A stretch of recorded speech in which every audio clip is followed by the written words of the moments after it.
nakaka-proud lang na yung dating ikaw na nagtatrabaho, ngayon ikaw nang nagpapasahod.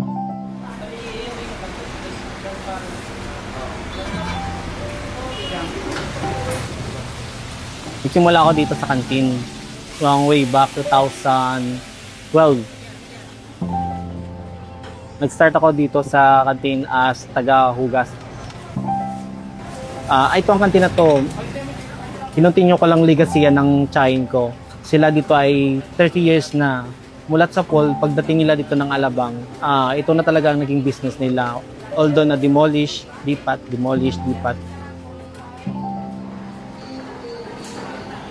Mabigat din sa kanila na ibitawan. Hindi naman bibitawan, at least naibigay nila sa iba.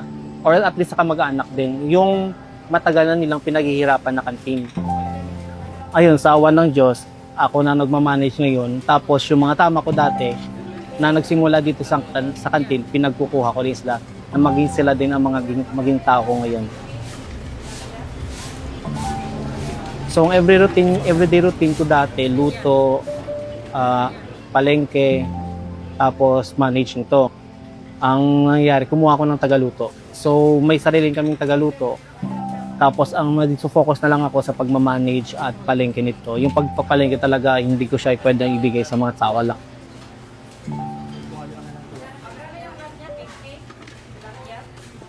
So, sa 5 o'clock in the morning na yon, hindi naman totally 5 o'clock mag-start. Ang nagluluto ay nag-start mag 2 a.m. So, pagdating ng 5 o'clock in the morning, at least meron na kami na-display ng mga pagkain na pang-start namin sa umaga. Sa umaga, luto muna, parisan, habang nagluluto dito. Pag once na mga 7 o'clock, na set up na namin yung canteen, maglilista na ako niya ng mga lulutuin na ay mga ipamamalengke para sa next day. Kasi lahat naman ng mga dry goods, mga gulay na bibili sa umaga. So, hindi naman siya nabubulok agad. So, kaya binibili ko siya sa umaga. After ko malengke, mga 9 or 10, yan, titignan ko dito sa canteen. Tapos, doon pa lang ako makakapagpahinga doon. Mga 12, iwan ko nito para sa asawa ko, sa mga tao ko. Tapos, 3 o'clock in the afternoon, gigising na naman yung tagaluto ko. Tapos, siya na yung magpapamantikan ng mga darating namin na mga meat sa hapon.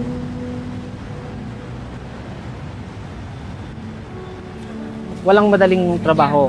As long na gusto mo, hindi ka mahihirapan at may mga taong tumutulong sa iyo. Ang makakonsider ko lang siguro ng pinakamahirap dito is yung hindi ka napasukan ng tao mo. Once na hindi ka napasukan ng tao mo, yung trabaho nila, ikaw ang magtatrabaho. Once na, for example, sa 4 kami, o 5 kami, 2 ang mawala, sobrang hirap na yun para sa 3.